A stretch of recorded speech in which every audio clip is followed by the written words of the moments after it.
sekilas saya lihat caranya ada peluang-peluang selain studi ya, riset dan sebagainya, mungkin rekan-rekan yang hadir di sini bisa juga memanfaatkan. Nah, oke, pagi ini saya ingin sharing kepada rekan-rekan semua yang hadir tentang peluang-peluang beasiswa apa saja yang dimiliki oleh Kemdikbud. Oke, jadi saya izin dulu ya untuk share screen. Bentar.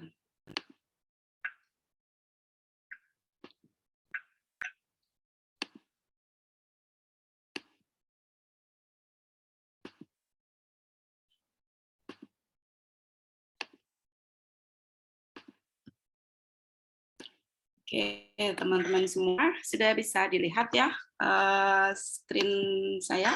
Sudah terlihat dengan jelas, Bu. Oke, thank you. Baik, jadi mungkin rekan-rekan semua yang di sini pernah mendengar BPI, Beasiswa Pendidikan Indonesia. Tapi biasanya mindset-nya taunya, oh BPI kan punyanya LPDP, kok sekarang ada di Kemdikbud gitu ya. Ya betul, memang BPI pada dasarnya adalah beasiswa yang didanai oleh LPDP. Namun tahukah rekan-rekan semua, sejak 2021 kita sudah bekerja sama ya, Kemdikbudristek sudah bekerja sama dengan LPDP. Melalui perjanjian kerjasama itu, maka sebagian beasiswa S1 sampai dengan S3 baik di dalam maupun di luar negeri yang semula dikelola penuh oleh LPDP, sebagian dialihkan ke Kemdikbudristek sebagai kementerian yang mengampu bidang pendidikan.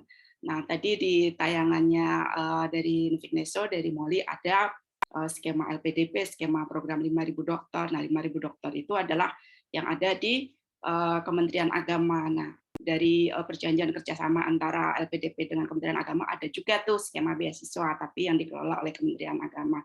So, karena dalam hal ini saya berasal dari Kemdikbudristek, saya akan fokus saja untuk BPI yang dikelola oleh Kemdikbudristek. Jadi rekan-rekan semua, di BPI Kemdikbudristek kita punya skema S1 sampai dengan S3, baik di dalam maupun di luar negeri.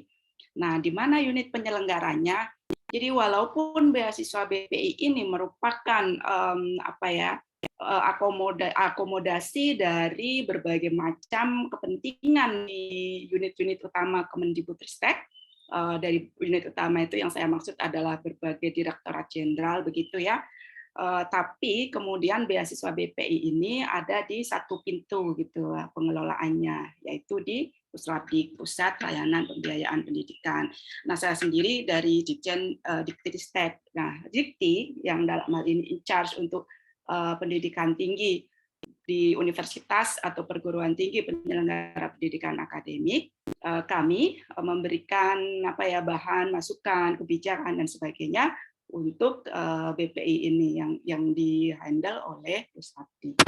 Namun walaupun satu pintu di Puslavdik, tentu unit-unit utama seperti Ditjen Diktiristek, kami tetap punya punya suara katakanlah gitu untuk menentukan kebijakan yang dijalankan di BPI oleh Puslavdik ini. Itu ya rekan-rekan. Oke, sekarang saya lanjut. Nah, siapa saja yang bisa mendaftar di BPI Kemdikbudristek? Ada skema S1, S3 dalam maupun luar negeri. Namun karena hari ini fokus kita ke beasiswa S3 luar negeri, maka saya hanya akan menyinggung tentang beasiswa S3 luar negeri. Tapi sedikit saja ya, biar ada runtutan yang jelas. Sebenarnya ada juga untuk S1-nya yang luar negeri, namanya beasiswa Indonesia Maju. Ini adalah beasiswa untuk degree yang tunggal ya, single degree bagi lulusan pendidikan menengah SMA, SMK yang berprestasi, yang mengikuti pembinaan beasiswa Indonesia Maju ataupun yang memiliki prestasi tertentu. Nah, prestasi tertentunya itu seperti apa? Itu nanti ada ya di buku pedoman atau petunjuk beasiswa ini. Saya tidak akan menjabarkan satu demi satu karena nanti bisa take time, tapi secara umum seperti yang Anda lihat di layar. Kemudian berikutnya untuk yang jenjang S2 juga ada Untuk siapa yang jenjang S2 ini? Ini bisa untuk dosen di perguruan tinggi penyelenggara pendidikan akademik. Penyelenggara pendidikan akademik itu maksudnya yang non vokasi begitu ya, bukan politeknik, bukan vocational university begitu. Jadi ini untuk dosennya, untuk calon dosen juga bisa di PTNB. PTNB itu apa? PTNB itu adalah perguruan tinggi negeri baru. Jadi ada beberapa perguruan tinggi yang mungkin dahulu rekan-rekan kenalnya mungkin sebagai PTS sebelumnya ya, misalnya UPN Veteran itu kan dulu PTS. Nah, sekarang itu sudah menjadi perguruan tinggi negeri baru, maka calon dosen di universitas-universitas tersebut bisa melamar beasiswa ini juga. Kemudian juga ada tenaga kependidikan di perguruan tinggi negeri. Kemudian ada juga tenaga pendidikan yang di unit utama di Dikbud. Kemudian juga untuk pelaku budaya, di seniman-seniman itu kita beri kesempatan juga untuk mengupgrade skills, mengupgrade kualifikasinya melalui skema beasiswa ini. Kemudian juga ada skema beasiswa Indonesia Maju. Kalau tadi yang S1 adalah untuk lulusan pendidikan menengah yang berprestasi, maka yang untuk S2 ini adalah lulusan sarjana S1 yang juga berprestasi. So basically beasiswa Indonesia Maju adalah untuk fresh graduate yang berprestasi. Kemudian, nah ini fokus kita hari ini, jenjang S3 luar negeri. S3 BPI yang disediakan adalah yang pertama S3 Pendidikan PTA, ini untuk dosen tetap, tenaga pendidikan PTN, kemudian juga untuk dosen LPT, LPTK itu kayak kalau dulu kita kenalnya IKIP gitu ya, perguruan tinggi yang menyiapkan calon-calon guru gitu. Kemudian juga boleh untuk apa namanya pelaku budaya. Yang mana semua informasi yang ingin kita peroleh seluruh. Oh, oke. Sorry ya ada interupsi. Jadi ini adalah beasiswa S3 yang bisa diakses oleh rekan-rekan. Mungkin di hari ini banyak juga dari rekan-rekan yang hadir adalah dosen begitu ya. Nah, silakan rekan-rekan bisa manfaatkan ini. Nah, terus apa saja syaratnya? Secara umum tidak beda jauh juga ya kalau rekan-rekan mungkin pernah baca syarat-syarat beasiswa LPDP. Jadi tentu harus warga negara Indonesia. Kalau di BPI Kemdikbudristek ini sudah punya unconditional LOE. Kalau di LPDP mungkin walaupun belum punya LOE bisa ya. Jadi mendaftar beasiswanya dulu, nanti diberi kesempatan cari LOE. Nah kalau di BPI Kemdikbudristek kita balik. Yang sudah punya LOE unconditional lah yang kita ingin rekrut. Karena apa? Biar begitu ditetapkan beasiswanya dapat, langsung bisa berangkat, kira-kira gitu ya rekan-rekannya. Nah, kemudian syarat berikutnya tentu sudah harus lulus dari program S2, karena ini adalah untuk beasiswa jenjang S3. Tidak boleh juga kalau rekan-rekan sudah ongoing S3 ya, atau sudah punya gelar S3, karena kita tidak membiayai orang yang sudah sudah bergelar S3. Kita tidak akan memberikan beasiswa untuk jenjang yang sama begitu. Nah, rekan-rekan juga tidak boleh sedang menerima atau akan menerima beasiswa dari sumber lain selama menjadi penerima BPI. Kenapa? Karena kan menghindari double funding ya. Kita ingin memberikan kesempatan untuk yang lebih membutuhkan, kira-kira gitu. Kalau sudah dapat beasiswa dari tempat lain kan berarti yang nggak butuh-butuh banget gitu. Jadi kita berikan kesempatan untuk yang memang belum punya funding dari manapun. Nah, beasiswa BPI Kemdikbudristek ini juga hanya diperuntukkan untuk yang reguler. Jadi untuk kelas karyawan, kelas mungkin yang yang kelas jauh, itu tidak kita approve kalau di sini. Kita benar-benar ini hanya yang skema reguler. Kemudian syarat umum lainnya untuk terkait batas usia, ini mulai tahun ini kita lebih fleksibel. Kalau di tahun berikutnya mungkin rekan-rekan yang dari perguruan tinggi ya tahun berikutnya banyak keluhan tuh, wah umur saya sudah mentok gitu karena kebentur Permendikbud yang tentang tugas belajar, kebentur Permenpan terkait usia tubel juga. Nah, rekan-rekan tahun ini boleh berbahagia nih karena sekarang sudah ada relaksasi aturan ya, lebih longgar. Tugas belajar itu batas usianya tidak di-set misalnya harus 50 tahun, enggak. Jadi akan dikalkulasi dari periode sebelum masa pensiunnya, kira-kira gitu ya. Kalau dihitung-hitung ya more or less itu sekitar 52 tahun itu masih bisa untuk melamar beasiswa S3. Nah, kemudian kalau untuk yang dosen di LPTK atau pendidikan profesi guru, batas usianya memang di-set 42 tahun. Kemudian untuk pelaku budaya, para seniman begitu ya, artis, ini diberikan batas maksimal usia 45 tahun kalau yang non ASN gitu ya, non aparatur sipil negara gitu, non PNS. Kemudian kalau untuk PNS, untuk ASN itu 50 tahun. Nah, kalau untuk maestro ini kan banyak ya, mungkin maestro lukis, maestro tari dan sebagainya. Itu tidak ada batasan. Ini juga salah satu bentuk penghargaan dari kementerian terhadap para pelaku seni dan budaya. Kemudian terkait skor bahasanya untuk S3 Pendidikan PTA, syaratnya adalah minimal TOEFL IBT 80 dan ekuivalen dengan skor tersebut. Kemudian IPK-nya 3,25. Kalau yang S3 dosen LPTK itu juga sama. Nah, S3 pelaku budaya syarat bahasa juga sama, namun untuk IPK-nya kita agak turunkan sedikit ya, karena ya memang ada kasus atau pengecualian untuk para pelaku budaya begitu. Oke, berikutnya, nah kita masuk nih mulai ke Netherlands.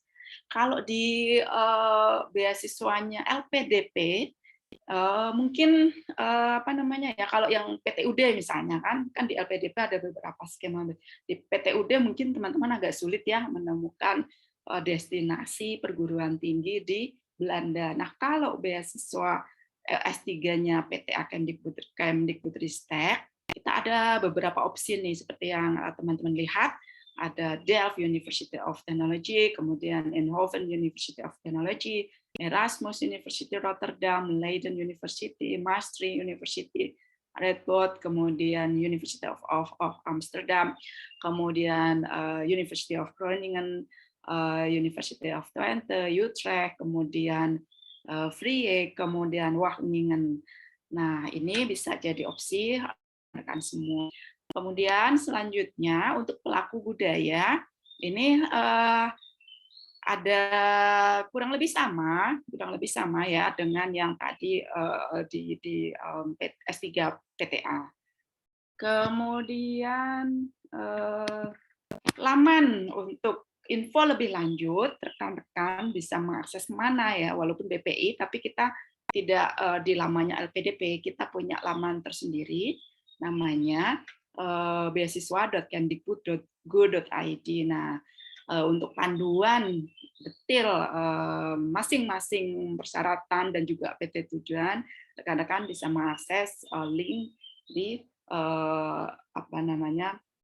beasiswa.kemdikbud.go.id tersebut. Lebih khususnya terkait Persesjen yang memuat buku panduan pendaftaran BPI Degree. Nah, untuk list PT tujuannya ada di link yang sama, namun slash-nya berbeda ya. Bisa cek di informasi. Di situ ada masing-masing skema, misalnya S2 PTA, kemudian S3 PTA, itu list PT tujuannya itu ada di menu-menu yang berbeda. Nanti tinggal klik di laman tersebut. Oke, sampai di sini saya stop dulu. Molly, jika ada yang mau bertanya, saya persilakan. Pastinya Bu. Jadi memang apa namanya dalam PhD in the Netherlands online series ini kita diberi kebebasan untuk bisa berinteraksi juga bersama dengan Ibu Anis ya. Karena ada beberapa pertanyaan yang sudah ada masuk ya, tapi nanti juga kita akan buka secara live jadi bisa berinteraksi secara langsung ya. Nah, Bu, ini aku akan bacakan dulu dari yang kolom chat ya. Ada yang curhat nih Bu kayaknya nih Bu. Jadi aku akan memulai dari halo Bu Anis, ada yang curhat Iya. ya dari Anggun katanya. Nah, akan saya bacakan nih ya. Jadi Anggun, saya Anggun dosen tetap non PNS di prodi penerbitan di salah satu politeknik negeri di Jakarta. Nah itu introduction-nya. Sejak tahun lalu sudah register di website BPI, tapi hingga detik ini Anggun ini tidak menemukan pilihan S3 penerbitan di platform BPI. Nah, sebagai introduction juga, S2 yang dulu Anggun jalani adalah Publishing Media di Oxford Brookes University UK dengan support beasiswa LPDP reguler. Saya ingin melanjutkan S3 di Lucas Leiden University dengan tema riset seputar penerbitan jurnal di Indonesia dari masa ke masa. Nah, alhamdulillah saya sudah menemukan profesor yang punya riset yang sama di University Leiden, tapi sebagaimana yang saya jelaskan di atas, list pilihan S3 penerbitan tidak ada di website BPI untuk dosen vokasi. Nah, jadi mohon arahan dari Bu Anis gitu kan, apa yang harus dilakukan oleh Anggun, apakah lebih baik mendaftarkan S3 LPDP reguler saja, karena nggak ada pilihan tujuan nih kalau Universitas Leiden-nya nih Bu, gimana menurut Bu Anis? Oke, ya, makasih ya Anggun nih. Panjang lebar tapi sebenarnya intinya adalah PT tujuan nih ya. Karena Mm-mm. kalau yang saya tangkap sudah dapat LOA tapi ternyata di BPI kok nggak ada gitu. Nah, Anggun di BPI sebenarnya Leiden ada loh. Tadi di yang saya sampaikan itu di tayangan ada Leiden di salah satunya. Nah, kalau yang vokasi tahun ini memang tidak muncul ya. Kenapa? Karena tahun kemarin kita itu sudah memberikan kuota khusus sebenarnya untuk teman-teman vokasi. Tapi sayangnya gitu ya, ternyata tidak banyak yang melamar gitu. Jadi kayak mubazir gitu ya, maka diputuskan tahun ini kita yang alokasi khusus vokasi tidak ditampilkan begitu ya, tapi yang saya lihat di pendaftaran yang tahun ini di dosen S3, dosen PTA yang non vokasi begitu, ada pelamar juga dari vokasi. Jadi silakan dicoba saja ya Anggun di situ. Kemudian Leiden juga ada. Nah, kalau misalnya yang Kemdikbudristek kok ternyata di DPI Kemdikbudristek nggak ada. Nanti Anggun bisa coba lihat yang skema-skema beasiswa LPDP yang lain yang memungkinkan untuk PT tujuan tersebut. Yang PTUD memang tidak ada, tapi saya yakin di yang skema lain itu ada karena ini saya nanti akan tunjukkan ya, tapi sebenarnya itu ada di bagian slide saya berikutnya yang terkait LPDP skema lain yang memungkinkan untuk memilih PT tujuan lain di Belanda yang tidak ada di PTUD begitu ya. Tapi ini saya pending dulu ya Anggun untuk penjelasan berikutnya karena ada di paparan saya yang akan saya sampaikan Berikutnya. setelah ini betul. Nah, mungkin kita Iya. bisa go next untuk pertanyaan berikutnya dulu ya. Boleh banget. Oke. Dari Vina, Assalamualaikum Ibu Anis. Saya dosen luar biasa di PTS dan sudah mengajar di PTS selama 11 tahun. Tapi tidak mempunyai NIDN, hanya mempunyai NUPN. Nah, ingin sekali tentunya melanjutkan studi jenjang S3, tapi di usia 44 tahun dan tidak memiliki NIDN ini, apakah masih ada kesempatan untuk memperoleh beasiswa? Ya, terima kasih. Kalau misalnya kalau usia tadi sebenarnya sudah terjawab ya. Jadi mulai tahun ini nih pembatasan usia agak lebih longgar. Tadi sudah saya singgung bahkan bisa di atas 50 sedikit gitu ya dengan adanya aturan Permen Tubel yang baru begitu. Nah, kalau terkait statusnya tadi karena Vina ini nggak punya NIDN gitu ya. Mungkin bisa dicoba yang skema yang calon dosen. calon dosen untuk PTNB. Jadi bisa juga melamar ke PTNB melalui skema tersebut. Kira-kira begitu ya. Kalau nanti di yang BPI Kemdikbudristek kira-kira nggak bisa masuk, kita lihat coba dari skema beasiswa LPDP yang lain. Apakah bisa mungkin daerah Vina ini, daerah asal, masuk ke daerah afirmasi. Nah, kalau masuk di daerah afirmasi, bisa loh masuk dari jalur afirmasi, misalnya kan untuk studi ke luar negeri. Begitu kira-kira. Tapi mungkin kalau di LPDP memang batas umurnya agak ini ya, agak strict begitu, karena target LPDP memang agak berbeda dengan target Kemdikbud begitu. Mungkin itu yang Baik. bisa saya jawab. Ya. Oke, mudah-mudahan terjawab Vina, dan lagi-lagi kita juga bisa menyesuaikan dalam artian kalau LPDP yang ditawarkan dan eligibility seperti apa, Kemendikbud juga seperti apa. Betul. Jadi bisa langsung dieksplor ya. Ya. Selanjutnya dari Listio, Assalamualaikum Ibu, izin bertanya. Nah, untuk pengajuan beasiswa ini tadi memang terdapat syarat IPK. Jika ingin melamarkan ke yang S3, IPK yang dimaksud itu apakah S2 atau S2 dan juga S1?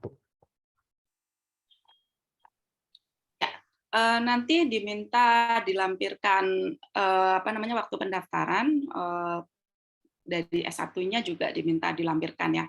Tapi sebagaimana di pedoman nanti yang diutamakan tentu adalah S2-nya begitu. Sesuai ketentuan. Kalau misalnya syarat IPK S2-nya 3,25 maka 3,25 di S2 itulah yang akan menjadi pertimbangan dalam seleksinya begitu. Siap ya. Nah, selanjutnya ini kepada dari Wira, bagi Bu Anis untuk terminologi pelaku budaya. Nah, itu siapa saja yang dimaksud? Apakah harus ada afiliasi formal? Bagaimana dengan penulis nih, Bu? Ya, tidak harus ada afiliasi formal. Kalau terkait penulis, nanti mungkin ini lebih ke unsur substansi sebenarnya ya, substansi seleksi. Nanti itu yang menentukan adalah tim reviewer, Oli ya. Jadi saya tidak bisa membuka di sini, tapi yang jelas tidak perlu afiliasi ke lembaga tertentu, kira-kira begitu. Nah, terkait apakah yang bersangkutan kemudian diakui atau enggak sebagai pelaku budaya gitu ya, nanti itu masuk ke ranah substansi, tentunya dengan melihat mungkin track record atau hasil-hasil karya yang bersangkutan yang disertakan pada saat melamar, kira-kira begitu ya. Oke, pastinya nanti memang tim admission juga akan melihat dengan jelas dan juga tentunya akan mereview semua dokumen yang sudah masuk ya. Baik, oke. Kayaknya ini akan yang terakhir dulu sebelum nanti Ibu akan masuk ke sesi berikutnya. Nah, ada statement juga dari Yunita dan juga pertanyaan. Jadi begini katanya Bu Anis, terkait LOA conditional. Ada universitas di Belanda tidak berkenan mengeluarkan LOA unconditional jika tidak menyertakan keterangan pembiayaan. Nah, mungkin ini yang menjadi salah satu kendala untuk mendapatkan LOE tersebut. Bagaimana ya Bu terkait hal tersebut dalam proses pendaftaran BPI? Oke, Yunita sebenarnya banyak ya kasus seperti ini. Jadi bukan hanya Belanda aja gitu ya, bukan hanya universitas tertentu di Belanda. Ada juga universitas-universitas di negara lain yang seperti itu. Jadi rekan-rekan perlu pahami ya, LOE unconditional di sini lebih ke akademik gitu ya, syarat akademik. Kalau unconditionalnya itu funding itu nanti dalam proses seleksi oleh tim reviewer itu bisa dianggap sebagai unconditional. Jadi LOE conditional, kalau conditionalnya itu terkait funding akan diperlakukan sebagai unconditional. Jadi jangan khawatir kalau misalnya Yunita gitu ya punyanya LOE conditional dari universitas di Belanda dan conditionalnya itu adalah karena funding, silakan saja melamar. Itu nanti oleh tim seleksi akan dilihat sebagai unconditional selama conditional yang lain academic condition itu terpenuhi, begitu. Siap, kalau begitu. Oke nih Bu, terima kasih ya, baik ya. Oke, kita masih ada beberapa pertanyaan, tapi mungkin Ibu akan segera melanjutkan untuk sesi yang kedua terlebih dahulu, karena nanti kita akan lagi-lagi menjawab semua pertanyaan yang hadir di sini. Terima kasih Bu Anis. Ya, thank you. Oke, saya lanjut dulu ya, rekan-rekan. Tadi ada yang menyinggung tentang apa namanya tidak bisa masuk skema BPI-nya Kemdikbud. Nah, mari kita tengok sebentar ke skema-skema yang ada juga di LPDP ya untuk ke Belanda. Oke, sebentar. Nah, jadi rekan-rekan semua, sebenarnya beasiswa BPI yang merupakan kolaborasi antara LPDP dan Kemdikbudristek hanyalah sebagian kecil dari skema beasiswa yang ada di LPDP. Seperti yang teman-teman lihat ya di layar, LPDP itu masih punya skema yang lain. Ada beasiswa targeted, ada afirmasi, dan umum. Nah, yang targeted sendiri itu ada yang khusus untuk PNS atau TNI dan Polri, ada yang beasiswa kewirausahaan, ada yang beasiswa kerjasama bidang metalurgi dan sains material. Kemudian yang beasiswa afirmasi itu juga ada beasiswa khusus untuk penyandang disabilitas, kemudian beasiswa daerah afirmasi.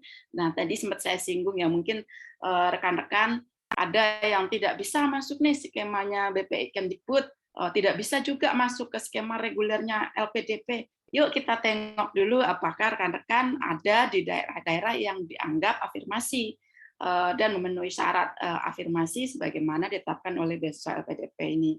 Misalnya rekan-rekan berasal dari salah satu kabupaten, mungkin di Lampung, mungkin di Sumatera Barat, ada daerah-daerah yang dianggap sebagai daerah afirmasi dan itu memenuhi syarat untuk teman-teman apply beasiswa ini.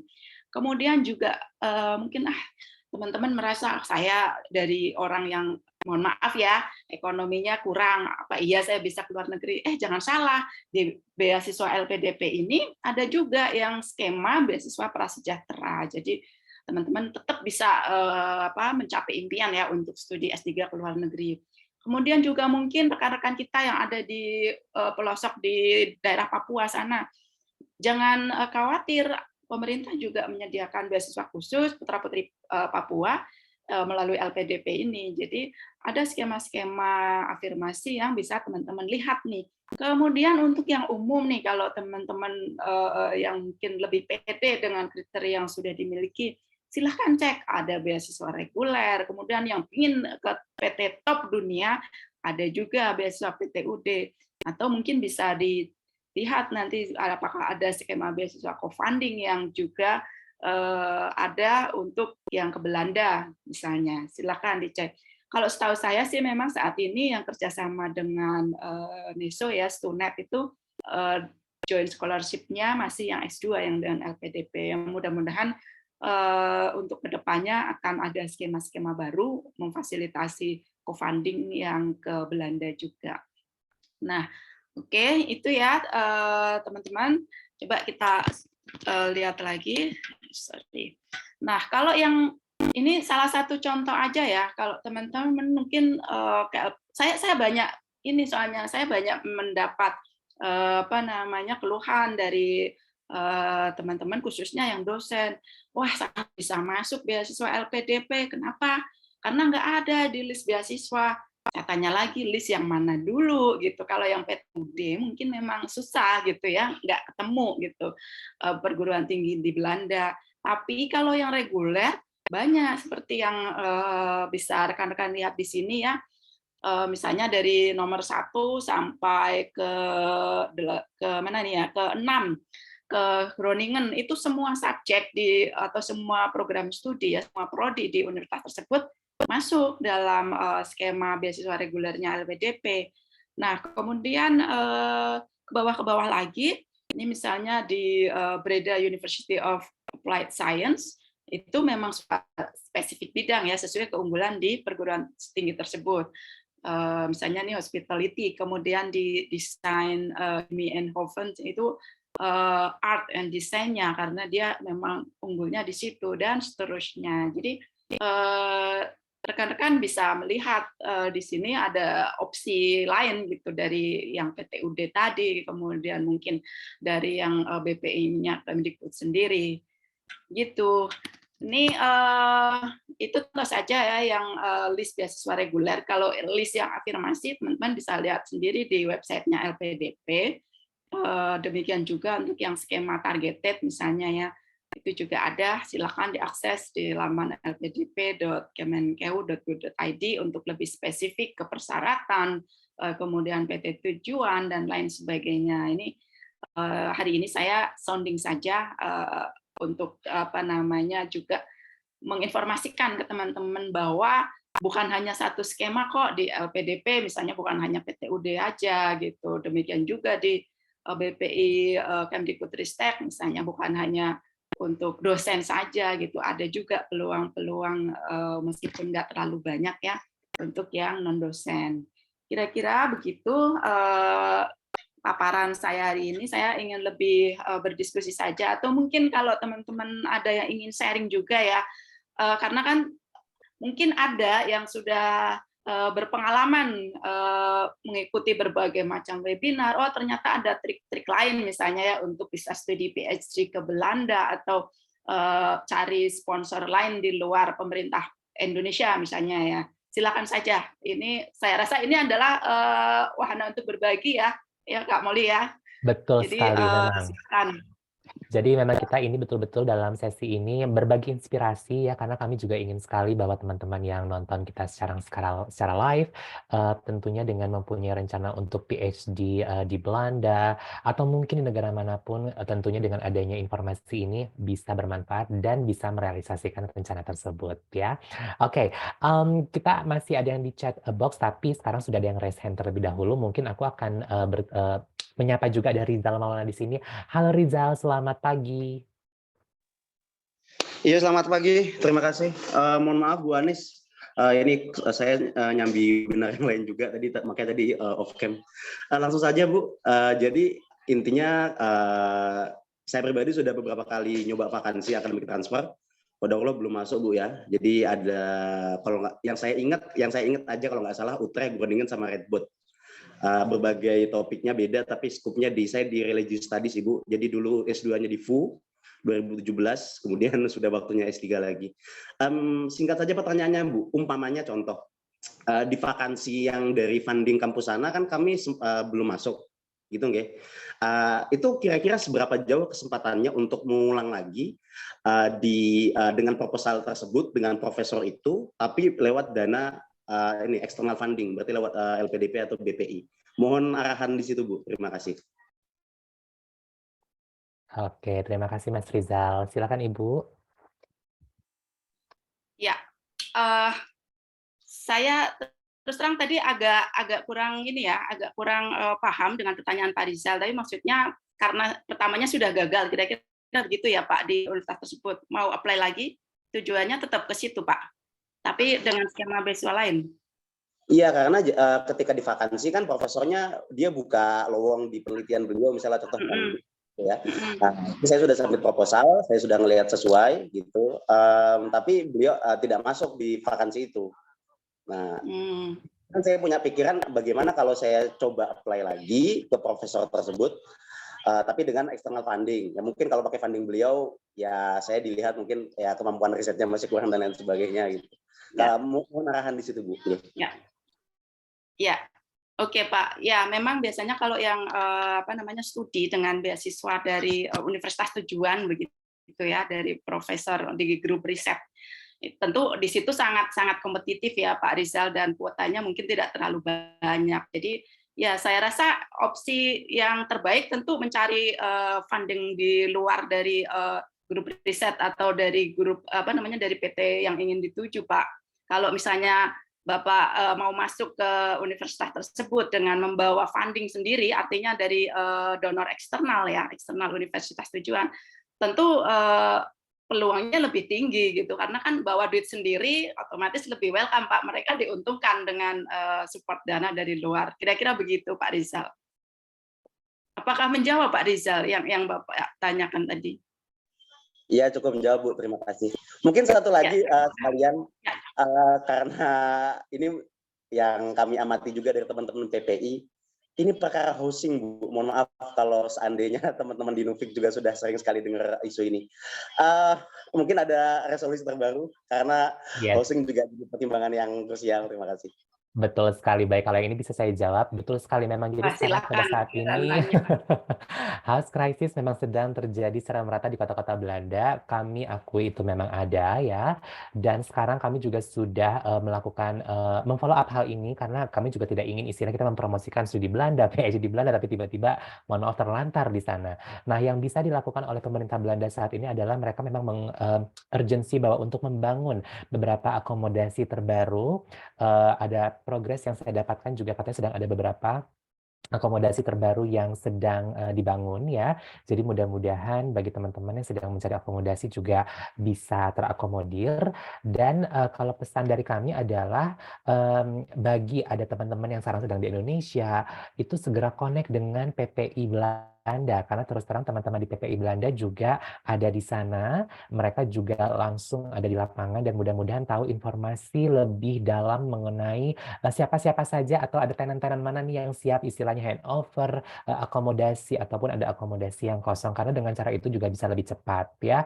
Nanti juga Pak Rizal juga bisa langsung kontak ke kita karena kami juga ada beberapa website yang diberikan oleh rekan-rekan PPI Belanda dan itu juga mudah-mudahan website tersebut juga bisa membantu untuk mencarikan akomodasi secara cepat. Jadi terus terang memang housing crisis atau accommodation crisis yang terjadi di Belanda itu juga menjadi concern kita dan kita juga sudah terus mendapatkan informasi terbaru bahwa sekarang memang sedang dilakukan pembangunan untuk melakukan akomodasi-akomodasi terbaru untuk mengakomodir teman-teman yang ada di sana. Begitu Pak Rizal.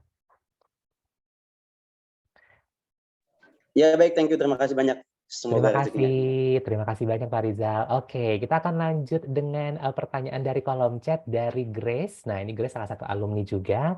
Selamat siang Ibu, apakah ada deadline untuk beasiswa BPI Kemendikbud ini atau pendaftaran beasiswanya itu dibuka sepanjang tahun? Nah, pertanyaan terakhir adalah dan apakah adakah TNC atau term and condition setelah menyelesaikan pendidikan dengan beasiswa ini? Silakan Bu Anis. Ya, thank you Grace atas pertanyaannya. Ya, kalau di BPI Kemdikbudristek ada deadline. Biasanya di awal-awal tahun sekitar kalau tahun ini kemarin kalau nggak salah sekitar April apa Mei itu ya baru open call gitu. Kemudian ditutup beberapa bulan yang lalu dan baru selesai seleksi kurang lebih pertengahan tahun ini. Jadi memang tidak dibuka sepanjang tahun. Kemudian terkait terms and conditions setelah menjadi penerima beasiswa, karena ini adalah beasiswa pemerintah Indonesia dan sumber dananya juga dari LPDP, more or less sama dengan yang di LPDP. Jadi ada kewajiban untuk kembali atau mengabdi ke Indonesia. Kira-kira gitu. Iya, gitu. Jadi memang harus diperhatikan baik-baik juga deadline-nya. Biasanya tadi dibuka sekitar April atau Mei dan ditutupnya kalau nggak salah antara Juli Agustus kali ya Bu ya? Iya, makanya Ya, baru selesai baru selesai. ya Betul. pertengahan tahun Oke. ini. Jadi jangan mepet-mepet dengan deadline ya. Selanjutnya pertanyaan dari Arya Kusuma.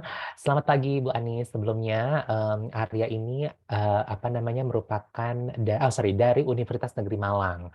Nah, terkait dengan beasiswa BPI, apakah juga mencakup untuk program professional doctorate khususnya ND untuk program vokasi teknik? Nah, selain itu juga Bu, yang ingin ditanyakan adalah ada program MD dan juga PhD tersebut bisa disetarakan. Iya, terima kasih Pak Arya. Ini kayaknya Pak dosen ya. Ya, Jadi memang kalau yang teman-teman dari vokasi ini agak spesial ini Kak Molly karena kalau di yang perguruan tinggi atau universitas yang akademik itu kan kita pokoknya kenalnya ya PhD. Tapi kalau yang profesional itu kan ada ND-nya itu ya. yes. Jadi sejauh ini sih ya pemerintah sih Kemdikbud karena kita juga ingin ada profesional benar-benar yang dari vocational itu ada profesional profesor gitu lah mengarah ke sana gitu ya. apa namanya, profesor di bidang vokasi. Pinginnya itu seperti itu gitu harapannya. Jadi untuk sekarang kita sudah membuka peluang itu. Kalau mungkin ngecek di lamannya penyetaraan ijazah luar negeri Dikti, mungkin belum ada ya, karena kebijakan-kebijakan yang terkait fasilitasi untuk profesional doctorate itu memang baru istilahnya apa ya, dibuka lebar gitu sekarang-sekarang ini, kira-kira gitu, karena kan fokus sekarang ke vocational gitu. Jadi saya rasa Oke. peluang itu tetap bisa. Ya, ya. Oke, selanjutnya kita akan lanjutkan pertanyaan dari Ardi. Nah, ini ada Ardi Yuliawan dari BRIN. Nah, pertanyaannya adalah nih, menurut Ibu juga nih ya, apakah kedepannya terdapat opsi student loan non-scholarship dari pemerintah Indonesia untuk melanjutkan S3 di Belanda? Gimana nih, Bu? Wah, ini pertanyaan yang menarik karena Ya. masih isu yang sedang diwacanakan gitu. Ya, untuk saat ini memang belum, tapi wacana itu sudah belum lama ini malah saya terinfo gitu ya. Ada wacana sedang membicarakan tentang program beasiswa dengan skema student loan itu. Tapi kalau saat ini memang belum, jawabannya itu. Ya, jadi saat ini belum ya.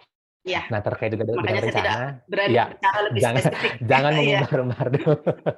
Nah, tadi memang Ibu juga Oh sempat iya. bilang mengenai vokasi, kan waktu itu sempat dibuka, tapi pendaftarannya kurang ini ya, Bu ya, kurang ada yang daftar. Nah, ini ada dia bertanya, untuk yang beasiswa S3 terapan untuk dosen vokasi, kira-kira nih, apakah ada estimasi untuk dibuka lagi? Kalaupun misalnya ada, apakah kapan gitu? Nah, kalau yang ini bisa di-share nggak nih, Bu? Ya, mudah-mudahan sih tahun depan kita sudah bisa buka lagi ya, karena di tahun ini kan teman-teman dari dosen vokasi sudah banyak juga yang mengikuti program persiapan untuk S3, jadi ada bridging course dosen vokasi.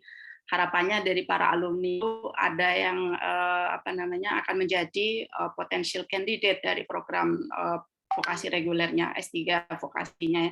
Jadi tahun depan bisa dibuka lagi. Tapi tentunya bukan hanya untuk yang alumni program bridging tadi ya, rekan-rekan yang tidak ikut program itu yang dari vokasi juga tetap bisa melamar. So, mari kita tunggu tahun depan ya. Iya, tunggu tanda pokoknya lagi-lagi. Oh ya, biasanya nih Bu, kalau misalnya ada informasi itu, mungkin Ibu juga bisa share, itu biasanya langsung diinformasikan di mana? Apakah di sosial media Kemendikbud, apakah di sosial media Direktorat Dirjen Dikti, jadi itu biasanya benar-benar di launch-nya itu di mana sih Bu biasanya langsungnya? Di websitenya tadi yang beasiswa.kemdikbud.go.id itu biasanya sudah langsung muncul semua di situ, dari pedoman, dari PT tujuan, dan skema-skema yang open call gitu. Yang lebih rinci di situ. Jadi Betul. silakan nanti rekan-rekan bisa akses website tadi ya. Yes, jadi tadi udah langsung dicatat, jangan ketinggalan, karena jangan sampai mepet sama deadline. Karena biasanya takutnya tuh terlalu mepet atau kok informasinya nggak tahu. Nah, dengan adanya acara ini kami harapkan selalu update gitu ya dengan informasi yang diberikan. Oke, dari pertanyaan selanjutnya dari Yekti, selamat pagi Bu Anis. Nah, tadi kan memang Ibu sudah memberitahukan mengenai IPK di 3,25 gitu kan ya, syarat IPK untuk beasiswa S3 dosen PTA. Nah, apakah berlaku sama untuk seluruh bidang nih Bu, baik itu saintek ataupun sosial dan hukum, atau berbeda-beda? Gimana nih Bu? Kalau itu semua across the board, jadi tidak Oke. dibedakan, iya. Tidak ada perbedaan, jadi semuanya harus diperhatikan bahwa IPK-nya itu adalah 3,25 ya. Yes. Siap. Nah, kita masih ada waktu, jadi bagi teman-teman yang ingin langsung berinteraksi dengan Ibu Anis, harap raise hand terlebih dahulu ya. Apabila ada pertanyaannya ingin ditujukan secara langsung, silakan raise hand terlebih dahulu, karena kami mengharapkan bahwa diskusi ataupun bisa berbagi inspirasi dan informasi ini tentunya mudah-mudahan bisa menjadi manfaat bagi teman-teman yang berencana untuk melakukan S3 di Belanda. Sekali lagi kami membuka apabila teman-teman ingin berinteraksi dengan Ibu Anis secara langsung, berlangsung. Harap segera raise hand sekarang, karena kami masih ada waktu sekitar 2 menit lagi sebelum sesi ini kami tutup ya. Mudah-mudahan informasi yang diberikan oleh Ibu Anis juga sudah jelas seputaran deadline beasiswa, term and condition-nya, terus juga tadi ada beberapa list universitas di Belanda yang merupakan daftar universitas yang berpartisipasinya, serta yang paling penting itu adalah mengenai informasi seperti website dan beasiswa apa saja yang ditawarkan. Baik, kalau begitu aku kasih waktu sekitar 30 detik lagi. Oke, nah ini ada pertanyaan nih ya dari Tri Ramadan. Izin bertanya nih Bu Anis, nah apakah interviewnya itu dalam bahasa Inggris ketika seleksi beasiswa ini? Nah gimana nih Bu? Iya, karena ini beasiswa ke luar negeri, yes of course dalam bahasa Inggris ya. Karena kan kita juga ingin tahu gitu, bukan hanya skor Anda 7 atau 8, tapi kita juga ingin tahu bagaimana Anda berkomunikasi. Karena kan nanti ketika studi di luar negeri, misalnya di Belanda, kan berkomunikasi dengan supervisor, dengan mahasiswa internasional lainnya yang ada di kampus itu kan pasti pakai bahasa internasional. Nah, bahasa yang paling universal kan bahasa Inggris. Kalau misalnya rekan-rekan saya yang ke Belanda bisa juga berbahasa Belanda, tentu itu jadi poin plus ya, poin plus dalam proses seleksi. Kira-kira begitu. Betul sekali, makanya dari sekarang harus sudah bisa atau sering-sering speaking in English in conversation daily ya. Ini bukan gaya-gayaan, tapi ini mudah-mudahan sebagai jembatan dan juga bantuan latihan bagi teman-teman yang ingin melakukan interview dalam bahasa Inggris. Last thing nih Bu, kalau menurut Ibu nih adakah kiat-kiat atau tips and trick supaya lolos dalam wawancara BPI ataupun dalam seleksi BPI? Silakan Ibu di-share. Ya, terima kasih. Oke, rekan-rekan. Jadi mungkin secara umum ya, tentunya yang pertama adalah pastikan bahwa rekan-rekan semua memenuhi persyaratan general requirements yang tertera dalam panduan gitu ya. Karena setidaknya ketika sudah memenuhi ketentuan yang tertulis itu, teman-teman sudah punya istilahnya sangu poin gitu. Oke, secara dokumen saya sudah memenuhi syarat, kira-kira gitu ya. Nah, next, ketika kemudian seleksi wawancara atau substansi, karena ini beasiswa S3, tentu yang pertama teman-teman harus yakin atau paham betul dengan research proposal yang teman-teman tulis sendiri gitu ya. Jadi makanya jangan sampai ya, sorry ya, jangan sampai misalnya hanya menduplikasi punya orang, dibuatkan orang hanya untuk memenuhi syarat beasiswa, no gitu ya, jangan sampai lakukan itu. Benar-benar proposal riset itu adalah hasil karya teman-teman sendiri, karena nanti dalam proses wawancara kan pasti ditanya tuh isinya apa, pinginnya seperti apa, dan sebagainya. Kalau nggak bikin sendiri tentu akan kelabakan ketika menjawab kan. Kemudian juga, nah yang berikutnya lagi tentu adalah sebagaimana beasiswa-beasiswa lain, khususnya yang dari pemerintah Indonesia, tentu juga mungkin akan ditanya kemanfaatannya atas studi yang akan dilakukan, kemudian juga ketika balik ke Indonesia itu ingin berkontribusi seperti apa, dan jangan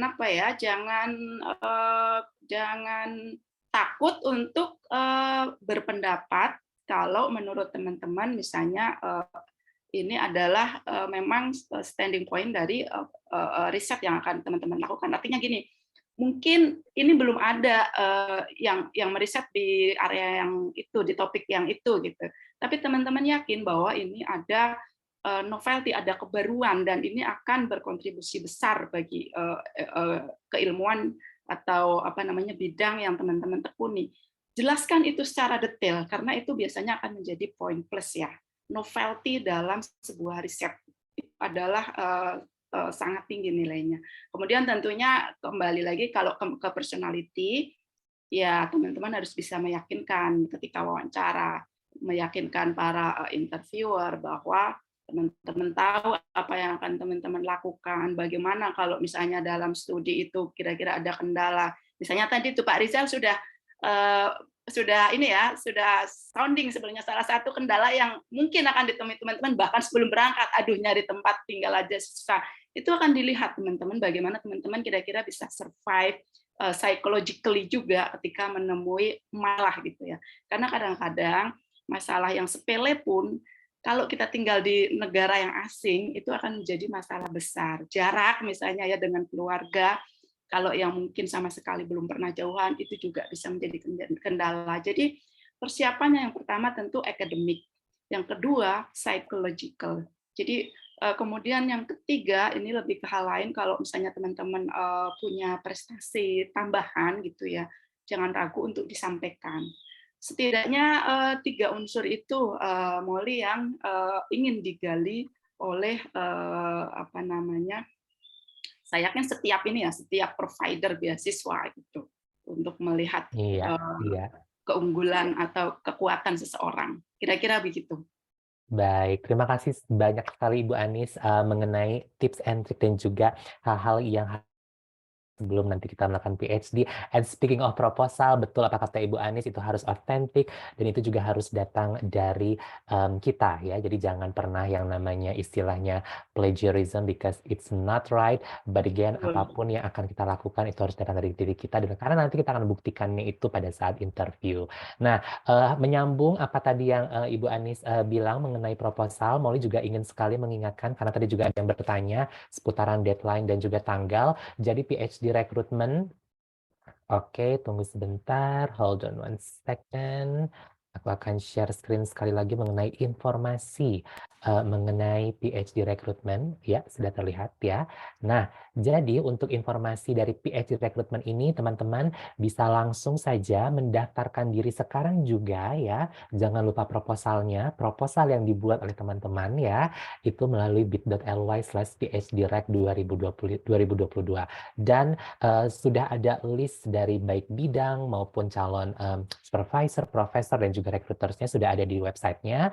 Nanti akan terus diupdate oleh Academic Transfer mengenai deadline ya. Terus terang deadline-nya juga agak sedikit fleksibel. Jadi tapi yang pasti jangan dikirim per hari Sabtu juga. Jadi aku sih akan menentukannya berilah waktu kurang lebih 1 minggu sebelum tanggal 22 karena supaya para calon recruiter, supervisor, dan juga profesor masih bisa ada kesempatan untuk membaca ya.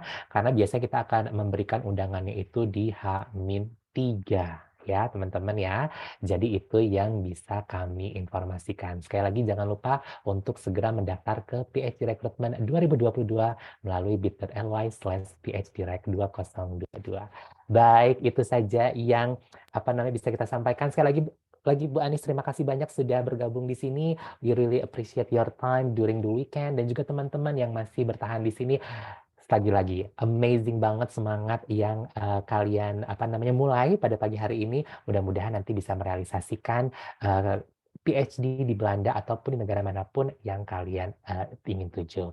Saya Molly pamit, kita ketemu lagi besok ya di episode yang ketiga dengan pembicara yaitu Mbak Titi Sahida. Kita akan berbicara mengenai bagaimana melakukan PhD dengan beasiswa LPDP dan juga external research funding yang akan kita bahas besok di pukul 10 sampai dengan pukul 11 pagi. Sekali lagi saya pamit, selamat berakhir pekan dan selamat melanjutkan aktivitas di akhir pekan. Assalamualaikum warahmatullahi wabarakatuh, salam sejahtera semuanya. Terima kasih. Waalaikumsalam. Terima kasih rekan-rekan, terima kasih Molly. Terima kasih Bu. Salam sukses untuk semua. Sama-sama, sukses untuk semuanya dan salam sehat selalu. Selamat